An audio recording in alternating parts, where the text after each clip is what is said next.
is that I can be a source of some inspiration. I'm going to address my remarks to anybody who's ever felt inferior or felt disadvantaged, felt screwed by life.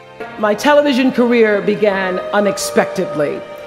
As you heard this morning, I was in the Miss Fire Prevention contest.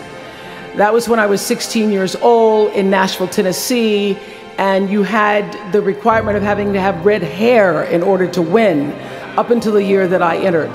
So they were doing the question and answer period because I knew I wasn't going to win in the swimsuit competition.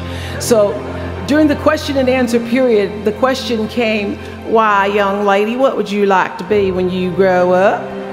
And by the time they got to me, all the good answers were gone. So I had seen Barbara Walters on the Today Show that morning, so I answered, "I would like to be a journalist. I would like to tell other people's stories in a way that makes a difference in their lives and the world." Well, I was on television by the time I was 19 years old. And in 1986, I launched my own television show with a relentless determination to succeed. At first, I was nervous about the competition, and then I became my own competition, raising the bar every year, pushing myself as hard as I knew. Sound familiar to anybody here? Eventually, we did make it to the top.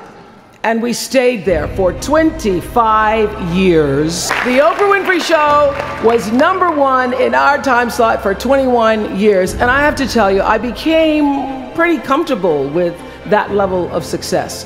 But a few years ago, I decided, as you will at some point, that it was time to recalculate, find new territory, break new ground. So I ended the show and launched OWN, the Oprah Winfrey Network. The initials just worked out for me. So 1 year later, after launching OWN, nearly every media outlet had proclaimed that my new venture was a flop. Not just a flop, but a big, bold flop, they call it. I can still remember the day I opened up USA Today and read the headline, "Oprah not quite standing on her own." So this past year, I had to spoon feed those words to myself. And when you're down in the hole, when that moment comes, it's really okay to feel bad for a little while. Give yourself time to mourn what you think you may have lost. But then, here's the key. Learn from every mistake, because every experience, encounter, and particularly your mistakes are there to teach you and force you into being more of who you are. And then figure out what is the next right move. And the key to life is to develop an internal, moral, emotional GPS that can tell you which way to go.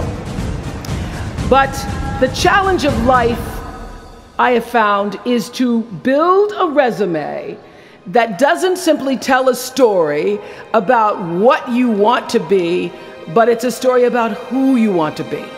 It's a resume that doesn't just tell a story about what you want to accomplish, but why. A story that's not just a collection of titles and positions, but a story that's really about your purpose. Because when you inevitably stumble and find yourself stuck in a hole, that is the story that will get you out.